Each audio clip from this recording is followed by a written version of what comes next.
Good afternoon, everyone. Good afternoon. Happy Monday. Good to see all of you here. I want to start with a preview of President Trump's very busy schedule for the week.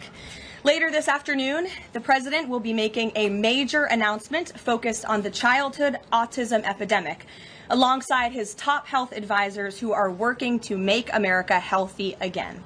This will be a powerful display of how the entire Trump administration is committed to addressing root causes of chronic conditions and diseases, embracing full transparency in government, and championing gold standard science. Tonight, the president will depart to New York City ahead of the 80th session of the United Nations General Assembly. He will be joined in New York City by the First Lady. Tomorrow morning, President Trump will deliver a major speech touting the renewal of American strength around the world, his historic accomplishments in just 8 months, including the ending of 7 global wars and conflicts. The president will also touch upon how globalist institutions have significantly decayed the world order, and he will articulate his straightforward and constructive vision for the world. The president will also be hosting bilateral meetings with the UN Secretary General and the leaders of Ukraine, Argentina, and the European Union. The president will also later in the day hold a multilateral meeting with Qatar, the Kingdom of Saudi Arabia, Indonesia, Turkey, Pakistan, Egypt, the UAE, and Jordan. After these important meetings, the president will attend a reception tomorrow night with more than 100 world leaders before returning to Washington, D.C. On Thursday here at the White House, President Trump will welcome President Erdogan of Turkey for a bilateral meeting. And on Friday, the president will travel to Long Island for the Ryder Cup golf match between the United States and Europe. This event is one of the greatest sporting events in the world, and it would not be taking place this year without President Trump's help. President Trump signed an executive order last week preventing a strike that would have crippled the New York City area ahead of the tournament, and at the request of the 5 labor unions who all represent workers on the Long Island Railroad. One of the greatest golfers in the world, Bryson DeChambeau, praised the president's critical intervention, saying, quote, "When the possibility of a strike threatened to disrupt transportation and attendance, President Trump stepped up and took the action needed to protect this world-class competition." Thanks to President Trump's decisive leadership, the Ryder Cup experience will be everything fans and the golf community deserve. Again, that's a quote from the great golfer Bryson DeChambeau. Now let's all hope the American Ryder Cup team can take home the trophy. In other news, positive economic data continues to pour in. Brand new polling shows that Americans' faith in the economy and the direction of the nation is back on track and shooting even higher. Home ownership is more affordable, with mortgage rates dropping to a 3-year low. For new home buyers, this represents a $250 decline in your monthly mortgage payment, or nearly $3,000 a year. And President Trump has made it very clear he wants to continue to see mortgage rates decline to a record low, just like they did in his first term. Thanks to President Trump's unleashing energy dominance, gas prices are dropping and Americans are spending the smallest share of their disposable income on gasoline since 2005. Additionally, the annual cost to own and operate a new vehicle is down by nearly 6% over the last year. Americans are earning more and they are spending more than ever before. After inflation outpaced for 26 straight months under Joe Biden, real wages have increased nearly every month since President Trump took office, with wages for blue-collar workers rising at the fastest rate in 6 decades. Retail sales are also booming, up 5% over last year, and the stock market is booming, and Americans' retirement accounts continue to do well, with the Dow, S&P 500, and NASDAQ all hitting new record highs. In fact, the S&P 500 is up nearly 15%, and the NASDAQ is up more than 21% since Election Day. As part of President Trump's mission to restore America as the manufacturing superpower of the world, he has secured nearly $9 trillion in U.S. investment, nearly 9 times more than Biden attracted in his entire 4-year term, and we expect that number to be upwards of $15 trillion very soon. We're already seeing the initial economic benefits of these investments, with industrial production recently rising to an all-time high. President Trump built the greatest economy in the history of the world in his first term, and we are witnessing him do it all over again. Now, before I open it up to questions, I do want to speak on the heinous political assassination of Charlie Kirk. As President Trump powerfully stated yesterday, this assassination was an attack on everything that makes the United States of America the greatest country on earth. But that attack has completely failed. The heartwarming response from the overwhelming majority of the American people over the past 2 weeks is all of the proof that you need.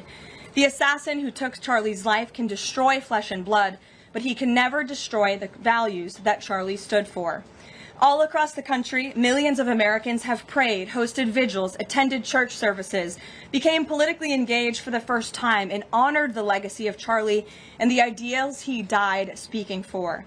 The beautiful memorial service attended by President Trump and 100,000 great Americans in State Farm Stadium yesterday was just the latest example.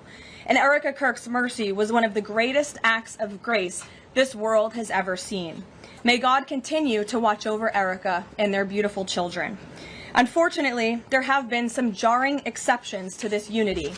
This past Friday, 58 House Democrats voted no, and 38 voted present on a resolution that simply stated, condemning in the strongest possible terms the assassination of Charles James Kirk and all forms of political violence.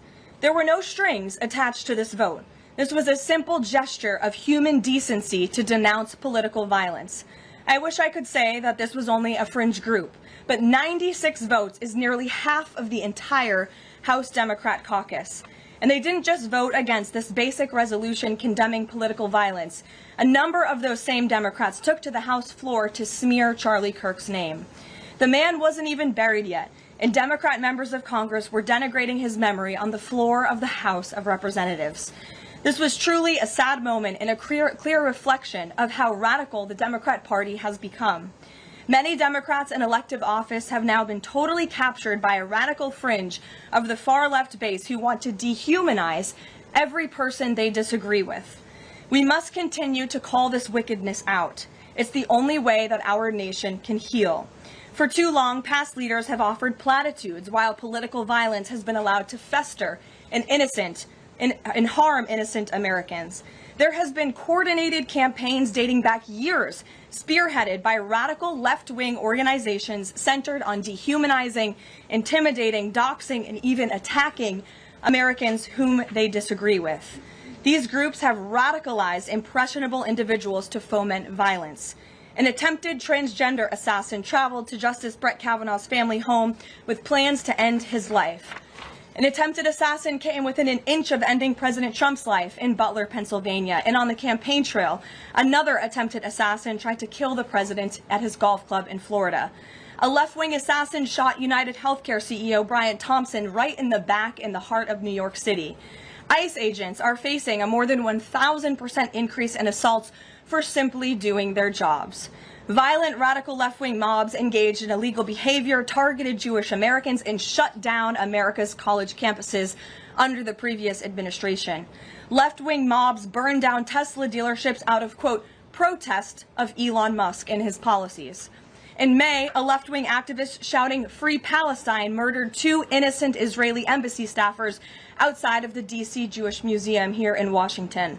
These are just a few examples, prominent examples, of the growing left-wing political violence in our country. Enough is enough, and as President Trump has promised, he will directly address the dark sources funding and supporting this domestic terrorism to finally restore order in our country. The American people can expect further, very strong action on this very soon.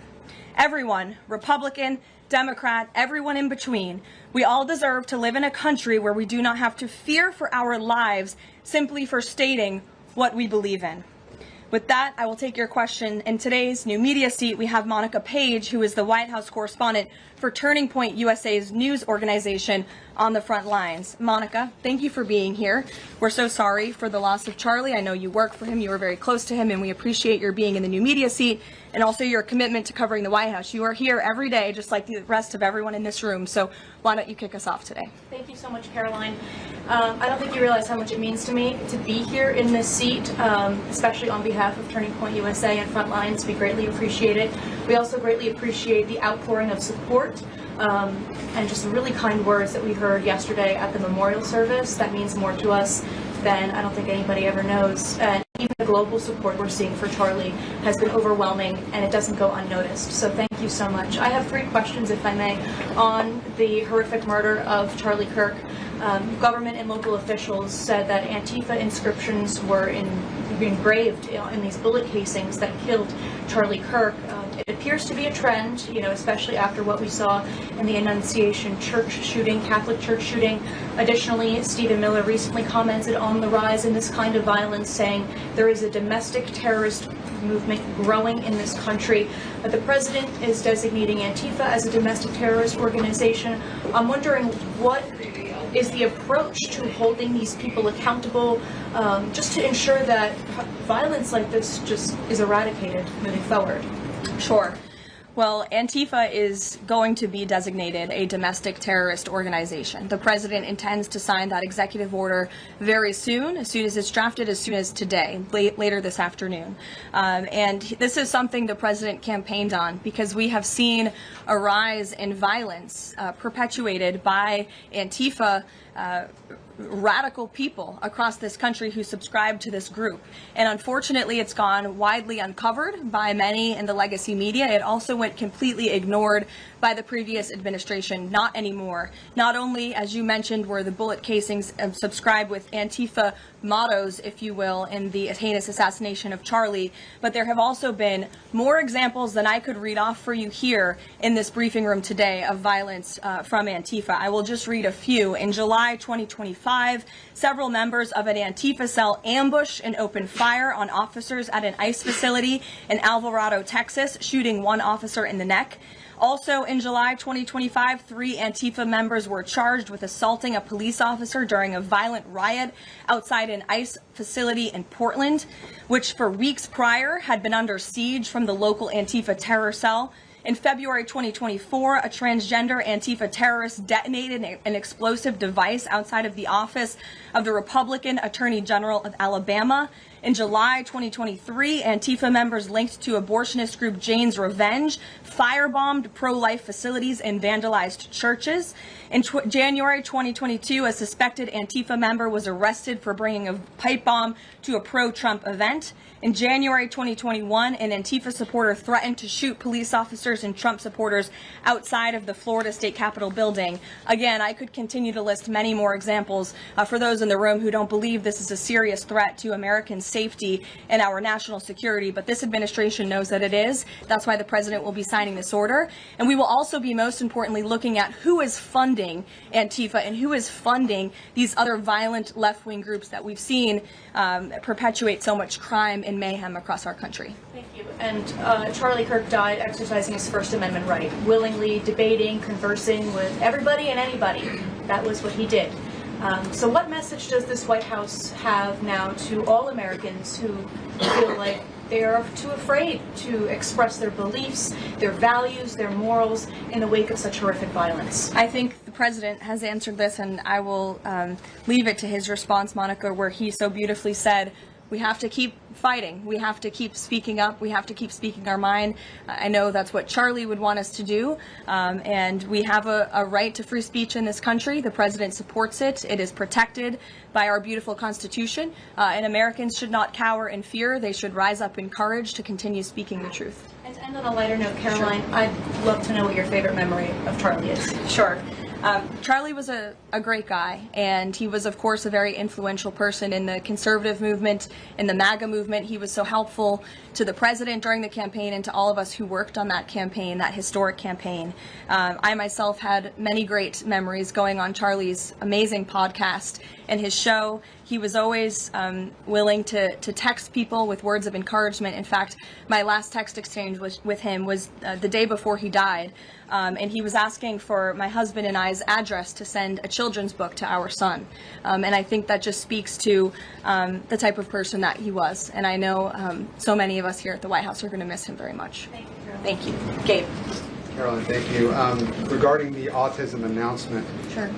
Why now? Does the administration have new data that hasn't been published previously showing a possible link between acetaminophen and autism? I know there's been many reports about what this announcement at 4 o'clock will be, Gabe. The president is very excited about this. I don't want to scoop the president of the United States and our Secretary of Health and Human Services, but what I can assure you is that Robert F. Kennedy and the incredible health team that this president has put together are really viewing things in a much different lens. And they are paying attention to studies and the gold standard of science and research that many in this city for far too long have turned a blind eye to. So I think Americans are going to be enlightened and proud of what they hear later this afternoon, but I won't get ahead of the president on exactly what that announcement entails. On a different topic, going back to the president's social media post from over the weekend regarding the DOJ and his seeming frustration that they hadn't taken action quickly enough. I want to point to something that the president said during his inaugural address. Never again will the immense power of the state be weaponized to persecute political opponents. We will not allow that to happen. Is the president going back on his promise? No. In fact, the president is fulfilling his promise to restore a Department of Justice that demands accountability. And it is not weaponizing the Department of Justice to demand accountability for those who weaponize the Department of Justice. And nobody knows what that looks like more than President Trump. We are not going to tolerate gaslighting from anyone in the media or from anyone on the other side who is trying to say that it's the president who is weaponizing the DOJ. It was Joe Biden and his attorney general who weaponized the DOJ. Joe Biden used this sacred American institution to go after his political opponent in the middle of an election year. And you look at people like Adam Schiff and like James Comey and like Letitia James, who the president is rightfully frustrated. He wants accountability for these corrupt fraudsters who abused their power, who abused their oath of office to target the former president and then candidate for the highest office in the land. And I think the president is reaffirmed in those frustrations and his hope for accountability by the millions and millions of people who reelected him to this office with a mandate to demand accountability. And the president has not been shy about this, Gabe. In fact, when he traveled to the Department of Justice earlier this year, all of you were there to cover it. He said, quote, "I demand a full and complete accountability for wrongs and abuses that have occurred. The American people gave a mandate to investigate and root the corruption out of our system," and that's what the president wants to see done. Carolyn. Ed.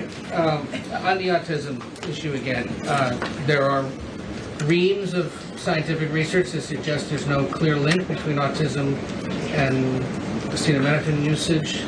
You're suggesting today they may have new information on this. A lot of it, and this entire debate, has the potential to confuse women, especially pregnant women, about what to do. What do you say to those that say what you're doing today potentially just introduces more confusion into the debate? I think women for many years, in fact for decades, Ed, have been confused by the rapid increase in autism in this country, in the childhood epidemic that is chronic epidemic, disease epidemic that is plaguing America's youth. Women are confused about that and they want answers to that. And that's exactly what this administration is focused on finding. And before you jump to conclusions based on reports that the White House has not even confirmed, I would encourage everyone in this room to go into the 4 o'clock announcement with some critical thinking skills and with some open ears to actually listen to what the president and his team of outsiders have to say about this. And there will be a number of things that will be announced and discussed. And I think, I know as a mother myself, I speak, I believe, for many mothers across the country who really want answers to what is happening to our nation's children. So again, I won't get ahead of the president, but I think everyone in this room needs to tone down the judgment before you even hear what people are going to say. Sure. Thanks, Caroline. So too on the Holman investigation, I mean, can you just speak to, did the president ask the Justice Department to close the case, and does Holman have to return the $50,000? Well, Mr. Holman never took the $50,000 that you're referring to, so you should get your facts straight, number one.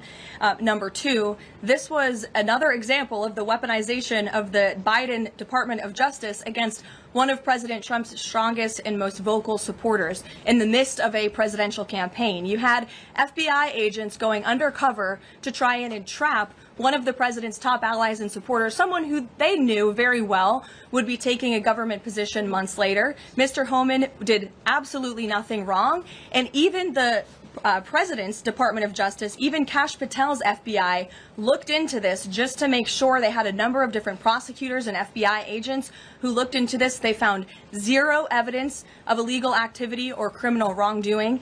In the White House and the president stand by Tom Homan 100% because he did absolutely nothing wrong, and he is a brave public servant who has done a phenomenal job in helping the president shut down the border.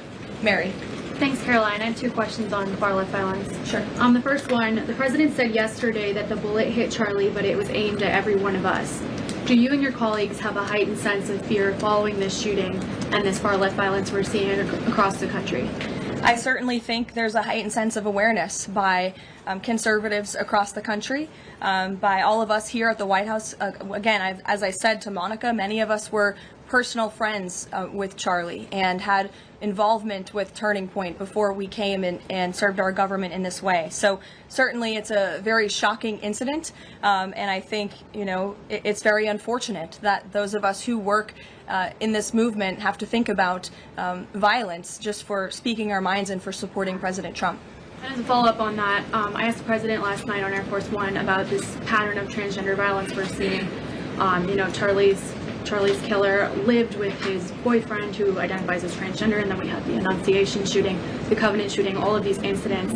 The president said that we're looking into transgender violence. Does that mean the FBI is looking into it? And can you give any more clarity on how the administration is viewing this uptick in specifically transgender violence? It's definitely something worth looking into, and I think anyone who denies that at this point is being willfully ignorant. And the administration is taking it seriously, all causes of violence, and why these people would be driven to such evil and such hatred.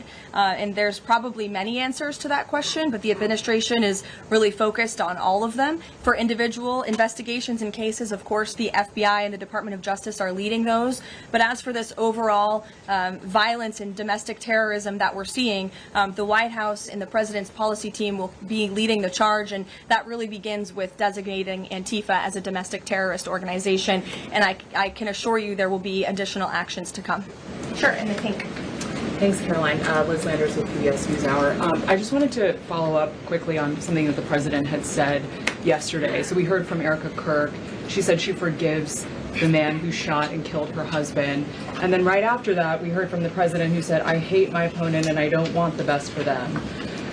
How does that square with bringing down the temperature of political violence in this country? And then, if I could, I had a follow-up on Venezuela, too. Look, the president is authentically himself.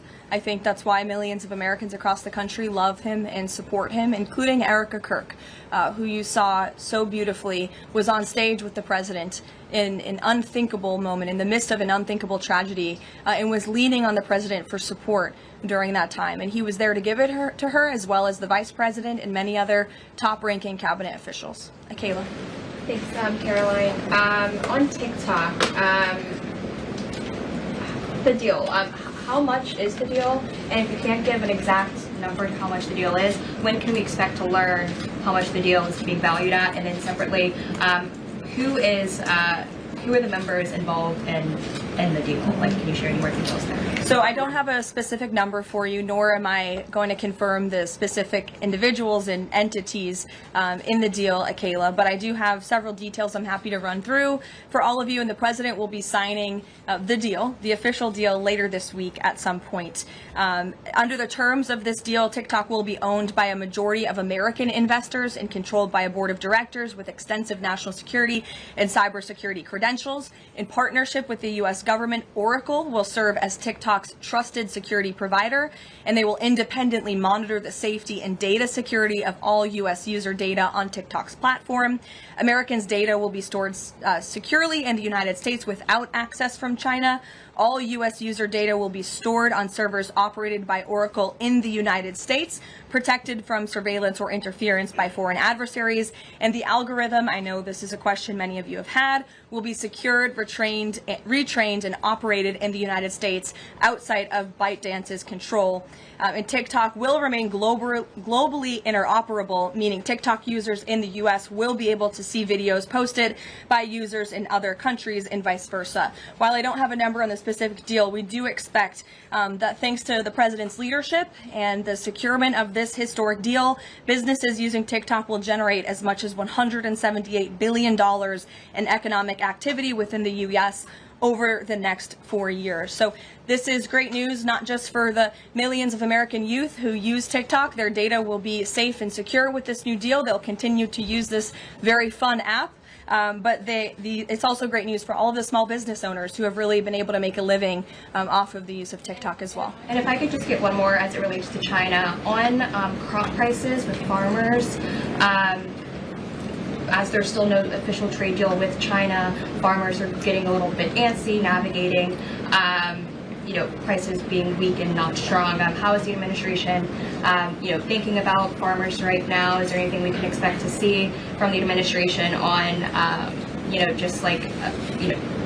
sort of bailing farmers out should prices continue to not work in their favor? Well, the administration is completely understands the anxiety of farmers. We're very much aware of this issue. It has been a part of our discussions, the trade team's discussions with their Chinese counterparts. As for any specific actions, I don't have any news on that for you today, but I can fully assure you the entire National Economic Council in this building, as well as our Secretary of Agriculture, Brooke Rollins, have been talking with the trade team about this. There's been many meetings on this, and they are on the ball, but I don't have anything specific for you today. Sure, Selena. Thanks, Caroline. But the case against Letitia James was extensively investigated for 5 months, and President Trump's handpicked Attorney General Eric Siebert could not find any evidence that he committed a crime. So is the president saying here it doesn't matter if there's a crime, he just wants his political enemies to be charged? Well, let me just walk you through Letitia James. Letitia James completely abused her oath of office. Letitia James was actively and openly engaged in lawfare. You talk about weaponizing the Department of Justice. What was Letitia James's campaign slogan? It was prosecute Donald Trump. She was saying she was going to prosecute Donald Trump before she even knew if Donald Trump committed a crime, which of course we did not. Those are not the words of a serious prosecutor. Those are the words of a corrupt politician who is abusing their power. She actively campaigned on that. She also led the witch hunt, the financial fraud investigation against President Trump and the Trump Organization, in an appeals court tossed that case out, a $500 million civil fraud penalty in August, which was another win for the president, and exonerated him of this witch hunt and showed that this is an individual who is corrupt and abused her oath of office. And we also have evidence of her mortgage fraud. An April report from a white-collar fraud investigator found that there was documented evidence that James engaged in a consistent pattern of financial and property disclosures that raise serious legal questions. But why won't the president accept the conclusions of his Justice Department to not bring charges against Letitia James? In fact, you had Bondi and Blanche top DOJ leadership who were against ousting Eric Siebert, who again was picked by President Trump. I just answered that question for you, and the president has every right to express how he feels about these people who literally campaigned on trying to put him in jail, who literally tried to ruin his life and ruin his businesses, and he wants to see accountability for those who abuse their office and abuse their power. And Letitia James absolutely did that, whether you want to admit it or not. Is that not retribution, though? Jeff, it's accountability. Thanks, Jeff. Caroline. 2 foreign policy questions. President Putin has offered President Trump a 1-year extension of for the most recent treaty limiting nuclear weapons. Does the White House have a reaction to that? Does the president want to accept that offer? And then one separate issue, just generally, what is the president's response or reaction to the number of countries this week who are planning to or have recognized a Palestinian state? 2 great questions, Jeff. To your first question about Russia, the president is aware of this offer extended by President Putin, and I'll let him comment on it later. I think it sounds pretty good, but he wants to make some comments on that himself, and I will let him do that. As for all of these Western nations that are recognizing a Palestinian state, the president has been very clear. He disagrees with this decision. He spoke about that in the UK, standing right next to his friend, Prime Minister Starmer, and he feels this does not do anything to release the hostages, which is the primary goal right now in Gaza, does nothing to end this conflict and bring this war to a close. And frankly, he believes it's a reward to Hamas. So he believes these decisions are just more talk and not enough action from some of our friends and allies. And I think you'll hear him talk about that tomorrow at the UN. Kristen. Thanks, Ryan. Just going back to this Letitia James story. What does President Trump plan to do if the Attorney General, Pam Bondi, tells him that there is not enough evidence to bring his political opponent's cases or to charge those cases. That's a hypothetical question, Kristen. That hasn't happened at this point. But we did see one U.S. attorney not be able to find enough evidence, and now they no longer have a job. Is that something that you would consider? Look, the president stands with Pam Bondi 100%. He made that clear this weekend. He answered questions from all of you last night on Air Force One. He said the same, and that's how he feels at this moment in time. Just one more thing on the Attorney General. Go ahead. Caroline, would the president support designating Russia as a sponsor of terrorism if it does return kidnapped Ukrainian children? And secondly, we just found out through questioning that Hunter Biden sat in on the discussions of his pardons. What's the White House response to that? Unfortunately, I think it's unsurprising, and it's also very telling that one of the only pardons Joe Biden signed on his way out the door was the pardon of his son. Everything else was signed with an auto pen, but that one was clearly his own signature. To your first question about Russia, I have no news to share with you on that. Sure, in the yellow. According to media reports, Maduro has sent a letter to President Trump, but President Trump avoided saying whether he has read it. Did he receive it? We have seen this letter.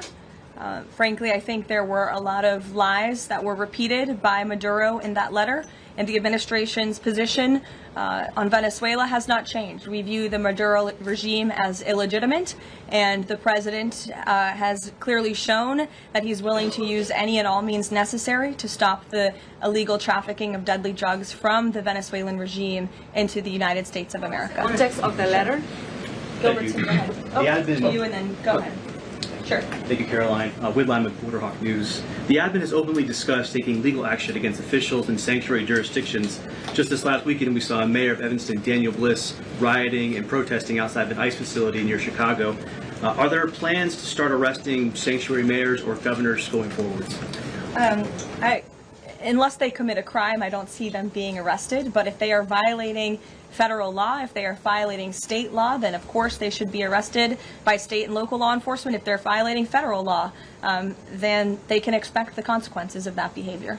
Nick. Thank you, Caroline. Would the president like to see Congress pass a national holiday honoring Charlie Kirk annually? That's an interesting question. I'm sure he wouldn't oppose such a thing. But you can pose that to him yourself next time you get the chance. Sure thing. And to follow up, too, I know the president is honoring Charlie with the Presidential Medal of Freedom. Is there anything else that we don't know of in the works to honor Charlie? Not at this time, but we do look forward to that Medal of Freedom ceremony very soon. Daniel.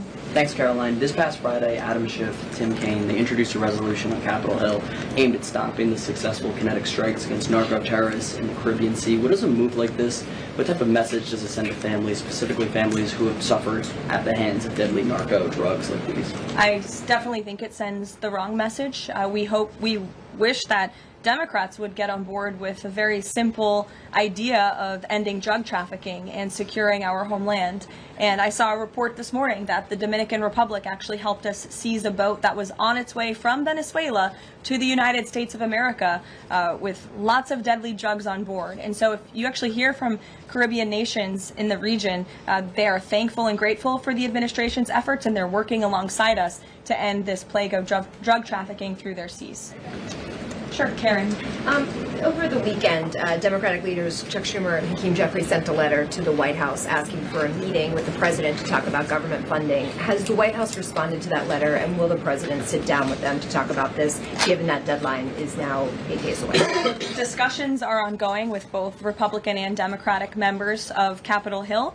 I don't have any meetings or any scheduling updates for you today, but what I will share is that what this White House wants and what Republicans want. We want a clean funding extension to keep the government open. That's all we're advocating for, a simple, clean budget extension, a straightforward, responsible solution to keep the government open to November 21st and allow the full year appropriations process to move forward. And I will add, this is the same budget that the Democrats approved 6 months ago, just adjusted for inflation.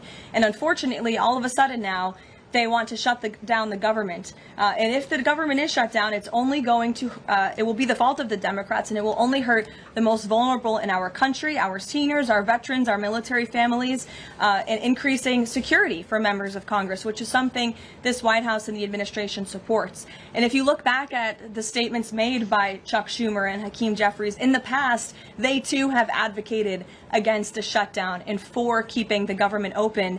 Democrat Chuck Schumer himself said a shutdown would mean chaos and pain and needless heartache for the American people. He said once, avoiding a shutdown is very good news for the country, for our veterans, for parents and children, for farmers, and for small businesses. Hakeem Jeffries also said it's about the harm. Families will be hurt if there is a government shutdown. Farmers will be hurt. Holiday travel will be impacted. Democrats clearly know what the right thing to do is here. It's to join with Republicans to pass this clean funding extension. That's what the White House and the president wants. And with that, we will see you all at 4 o'clock for this big announcement later on.